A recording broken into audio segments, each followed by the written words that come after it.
A lot of parents with newborns want to know what they can do to make their newborns sleep longer during the day. We all aspire to having them sleep during the night, and sometimes babies master this between like 3 and 4 months, but then parents notice that their sleep during the day is very sporadic, and you might have friends who have babies that are taking like 3 naps a day and they're scheduled, and their life seems great because it's predictable. And if your baby's sleep habits aren't predictable at this point, know that that's normal. It's all about an overall amount of sleep. Most babies need 14 to 16 hours of sleep each day, although every baby's needs are slightly different. Some can go on a little bit less and some need a little bit more. And if a baby is sleeping like a good 10 to 12 hour block at night and just taking a couple of 20 to 30 minute naps during the day, that can actually be normal as long as they're happy and healthy and doing well otherwise. And especially with babies during the first 3 months, their sleeping habits are largely determined by their eating habits. They need to eat frequently, like every 2 to 3 or 3 to 4 hours. And so their naps are probably going to follow nursing sessions or bottles because it makes them drowsy and makes them fall asleep. They sleep for a little while, wake up and play, and then probably eat again and go back to sleep. There might not be much predictability to it. So really, the 3 nap a day schedule or the 2 nap a day schedule is something that you should aspire to between like 6 and 12 months of age. There's no harm in trying to encourage sleep, though. There are some things you can do.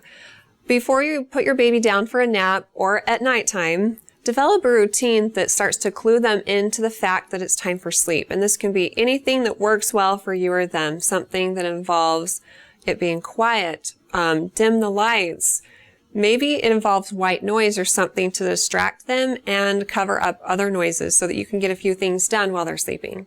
So white noise machines, curtains, playing lullabies, a lot of babies respond well to all of those things. But you might find it helpful if you nurse them or give them a bottle and then put them down in their crib to sleep while they're drowsy but awake.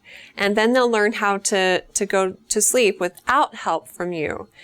Now, your baby probably won't like it if you just put them in their crib and they're still awake, but it's okay to let them cry for a few minutes, for like 5 to 10 minutes at a time, as long as all of their needs have been met. They've been changed, fed, loved. When you put them down, if they cry, give it a few minutes. Walk out of the room for 5 or 10 minutes. Then go back in, gently reassure them that you're still there by touching their tummy, turn around and walk back out of the room. But resist the urge to pick them up, because if you pick them up, it teaches them that they get what they want most when they cry, which is you. Now, if they keep crying after 5 or 10 minutes and after you've gone in and reassured them, just slowly and incrementally increase the amount of time you wait before you go check on them again. So the first time might be 5 or 10 minutes. The second time is 10 to 15. The third time is 15 to 20 minutes, and so on. And if you are consistent and persistent about this for about a week or so, then they'll learn to go to sleep without help from you. Now, this is a more graduated approach to sleep training, or crying it out. And it should only be tried after your baby's a little bit older. They've been fed, changed, loved. You're sure they're safe, and the pediatrician has given you the green light to leave them alone for amounts of time.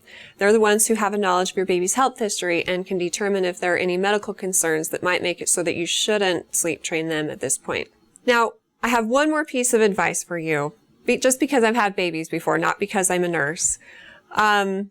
Babies are always going to be happiest when they're in your arms. They love you, so take it as a compliment. And a lot of times we want them to take naps so we can get things done and have some time to ourselves. There's nothing wrong with that either.